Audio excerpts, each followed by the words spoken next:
America tonight, an environmental problem of a much greater magnitude. The destruction of the Amazon rainforest. A worldwide disaster. Trees are falling at a startling rate. 77,000 square miles of An area twice the size of Belgium. the size of New York State. The size of California disappears. The oxygen we breathe. 20% of World's fresh water. half of the species of life on Earth is in these forests. It's an ecosystem the entire world needs for its survival. Destruction accelerates. More than twice as fast as previously believed. Virtually impossible to control. Once it is gone forever.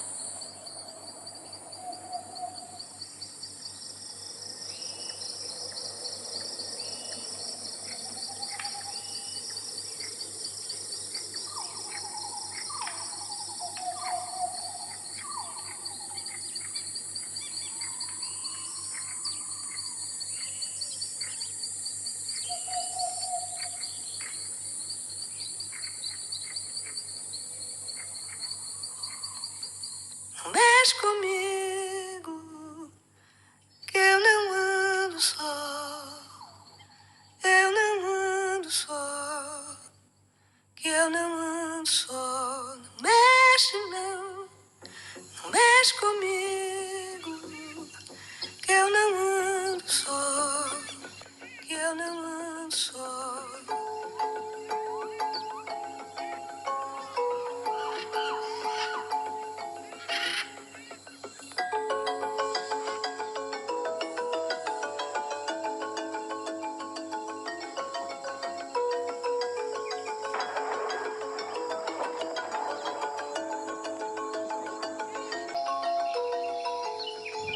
Halo teman-teman semua. Teman-teman semua sudah melihat kan cuplikan video sebelumnya? Cuplikan video sebelumnya merupakan salah satu bentuk kejahatan lingkungan dan menjadi tema campaign yang akan saya angkat kali ini, yaitu deforestasi. Deforestasi sendiri itu apa? Jadi, menurut ilmu kehutanan, deforestasi dimaknai sebagai situasi hilangnya tutupan hutan beserta atribut-atributnya yang berimplikasi pada hilangnya struktur dan fungsi hutan itu sendiri. Salah satu kasus yang akan saya angkat yaitu deforestasi di hutan hujan Amazon. Mungkin dari kita semua pernah mendengar atau mengetahui mengenai hutan hujan Amazon.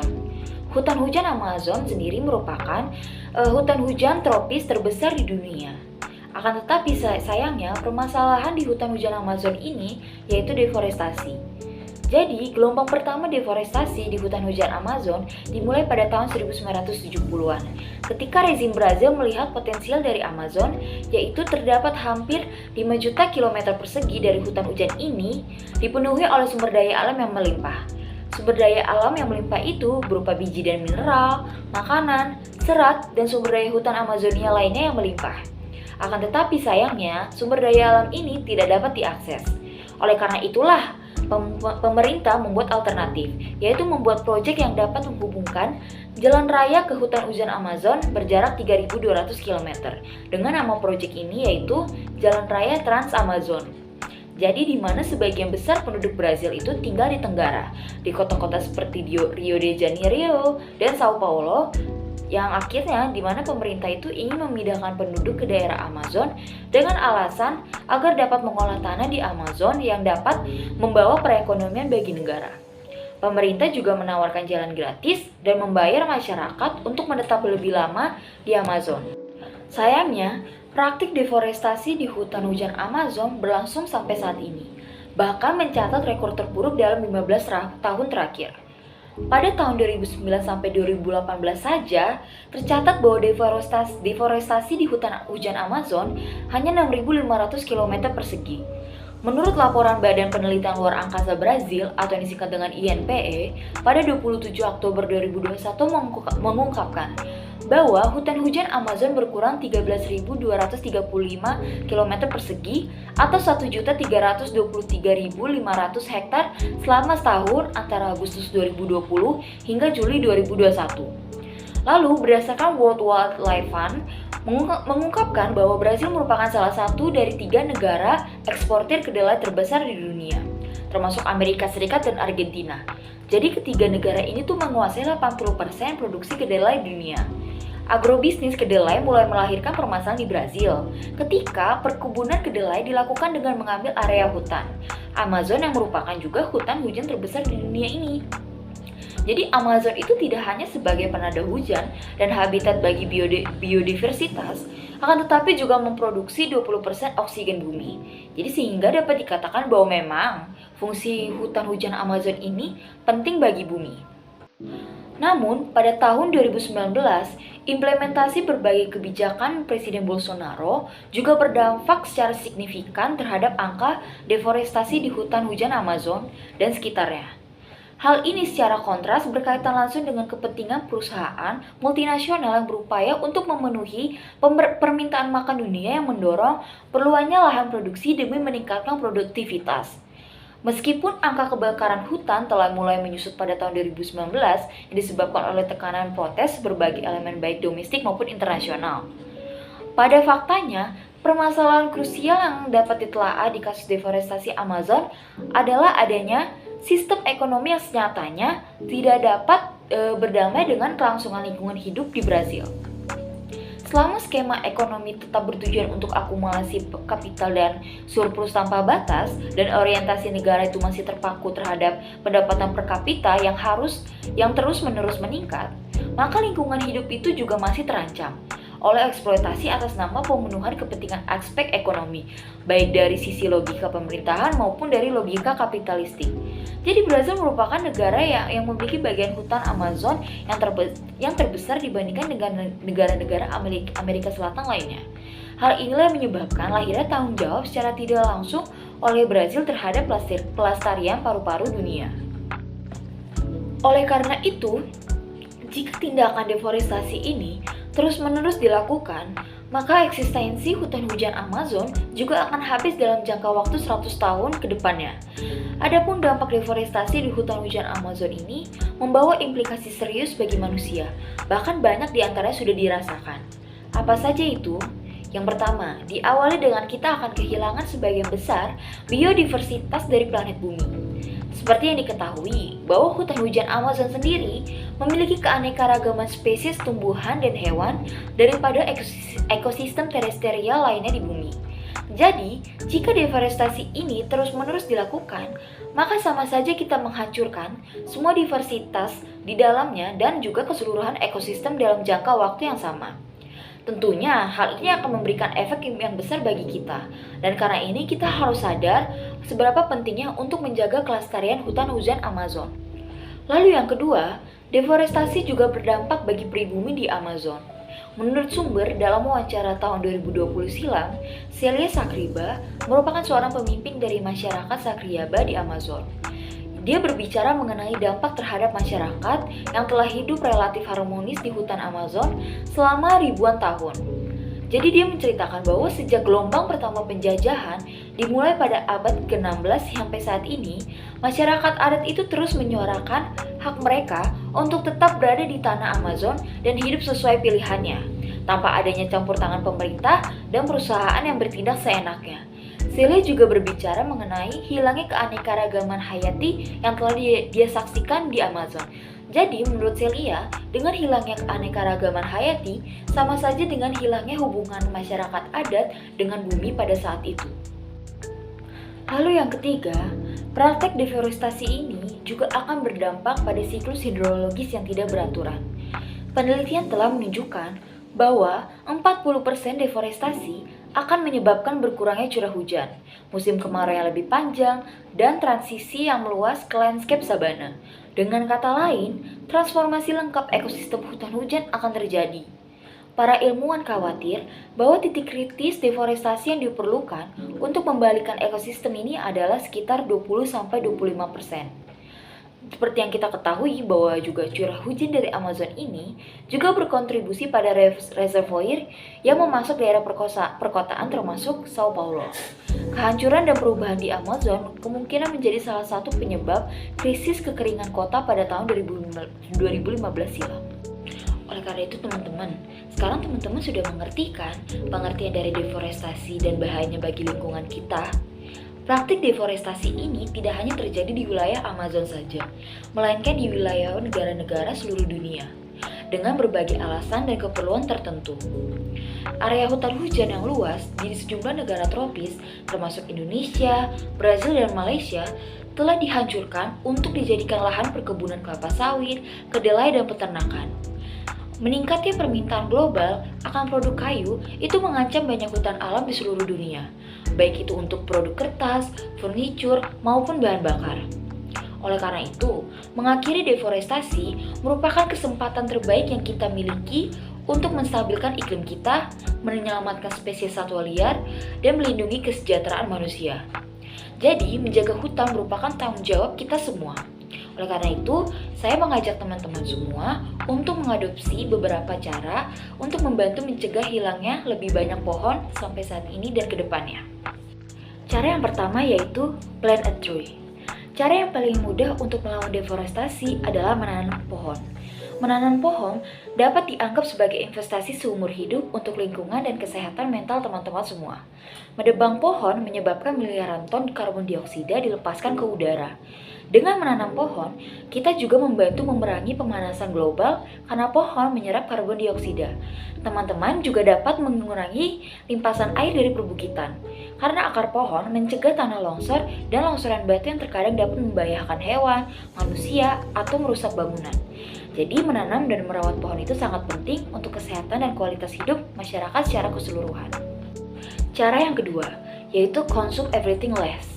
Masyarakat kita itu terlalu banyak mengkonsumsi. Kita menuntut terlalu banyak dari planet bumi sehingga memiliki jejak ekologis yang tidak berkelanjutan.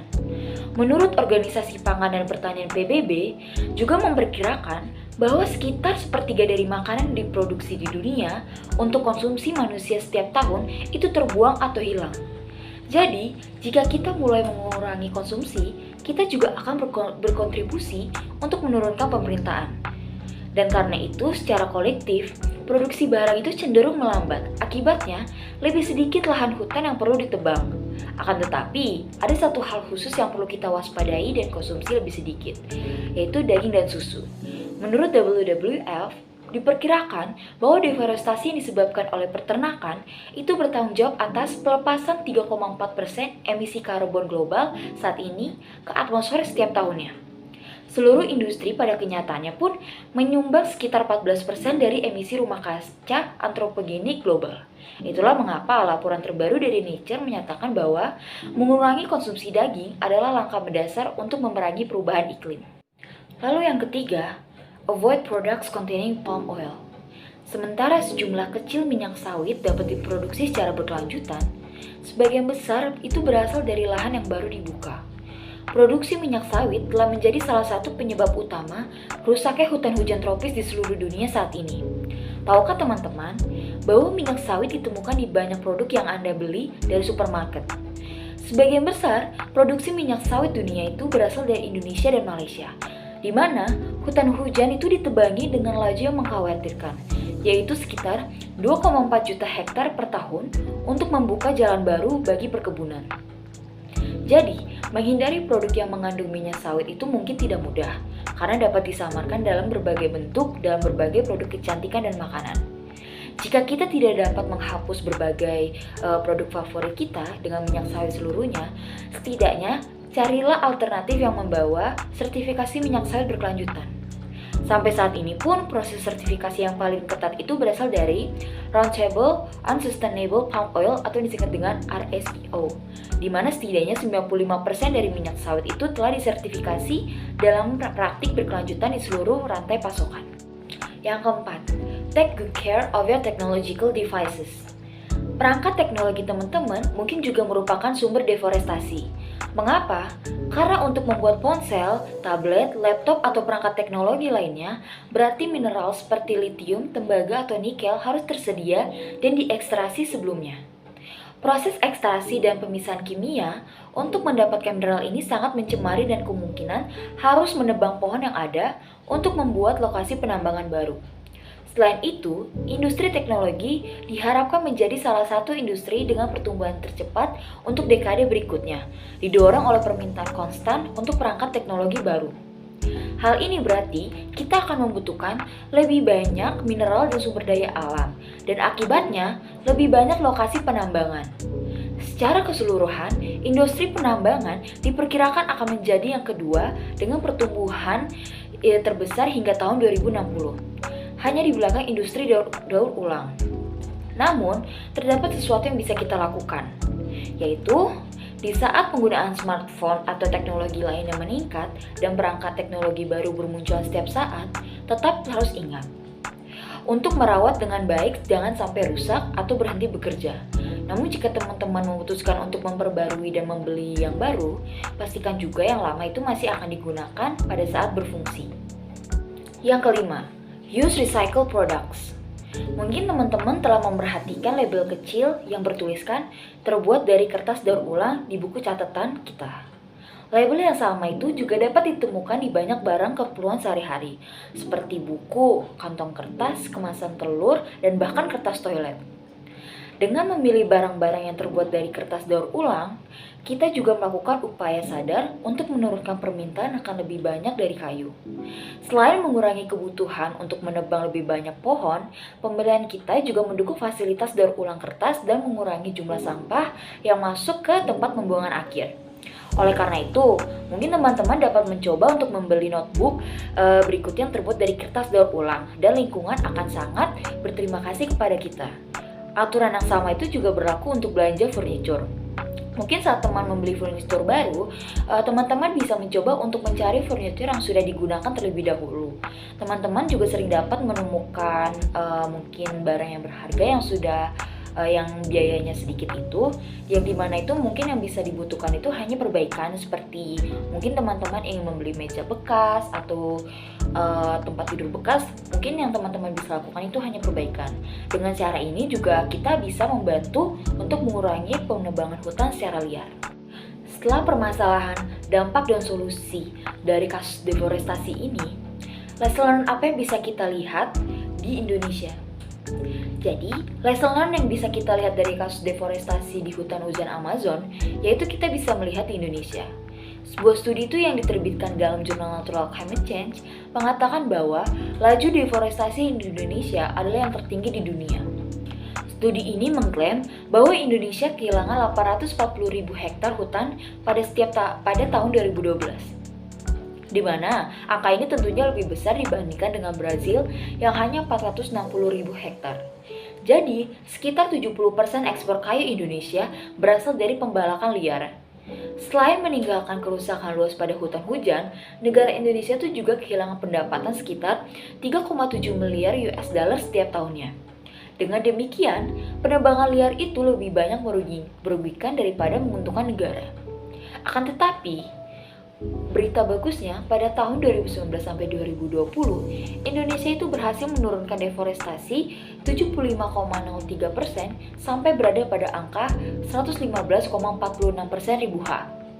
Tentunya, angka ini jauh lebih menurun dari deforestasi tahun 2018 sampai 2019, yaitu sebesar 462,46 ribu ha. Data ini tuh dirilis dari Direktorat Jenderal Planologi Kehutanan dan Tata Lingkungan dan Kementerian Lingkungan Hidup dan Kehutanan. Nah, jadi teman-teman, yang bisa kita ambil dari video ini yaitu dengan kita membantu pemerintah dalam perubahan ini, maka kita juga berpartisipasi dalam menyelamatkan hutan Indonesia. Jadi, yuk teman-teman, lebih peduli terhadap hutan dan lingkungan kita. Karena ingat, dengan menyelamatkan hutan, kita juga menyelamatkan generasi anak dan cucu kita di masa depan. Ingat, saving trees means saving humanity. Be wise and stop this insanity. Thank you.